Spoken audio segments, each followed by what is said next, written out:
All right, man, why don't you just give us a little bit of information about what you tell bands when a band comes to you and say they want to be on the radio? Being on the radio is a very difficult thing. The first and foremost thing that a band needs to look at when you're getting on the radio is the music. There are certain criteria to radio that you have to abide by. It doesn't matter what you think. Things like shorter intros, more repetitive choruses that are almost dumb in a sense.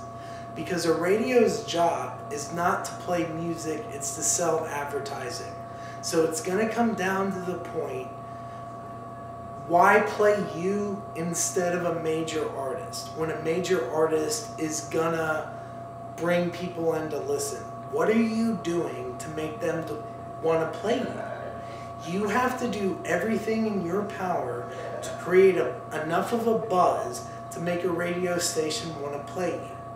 The second part of that is, don't expect major markets, which are called P1 markets, don't expect them to play you.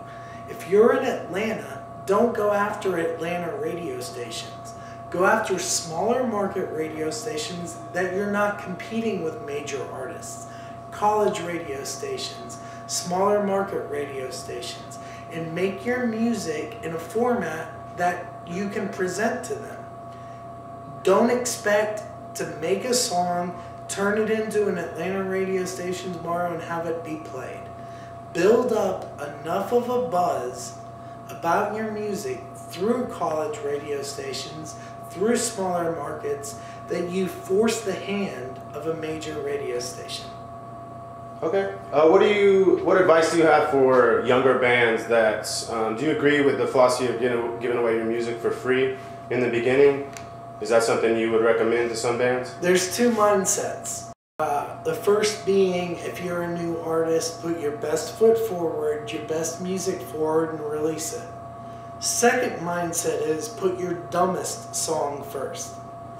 Put your most repetitive, easy to listen to song first, and save your best music if something happens.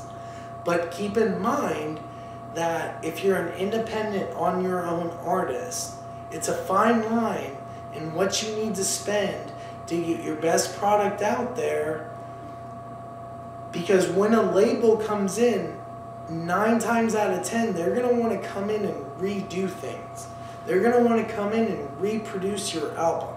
So your challenge is making the best possible music you can without spending everything that you can. Okay. When does a band need to hire a manager? When would you recommend a band hires a manager? When money's coming in. Okay. So you need to be getting paid first. Don't hire a manager in order for him to do not give away any percentages to a manager, a publishing company, an agent, until you have legitimate money coming in. Okay. What do you tell bands that don't even care about getting on the radio, that just want to tour? What do you recommend to them? Take it as an actual business and define who you're trying to reach. Meaning, define your target audience. If you're a jam band, if you're a heavy metal band, doesn't matter. If you're a country artist, it doesn't matter. Define who is going to like your music and then target them, and then figure out the places that they go.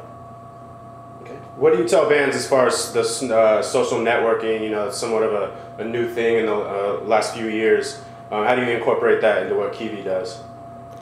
Well, it's artist by artist and it's goal by goal. But again, treat it like a business. Who is your target audience? Who are you trying to reach? And then go through step by step how to reach them. Okay, what advice do you have to bands?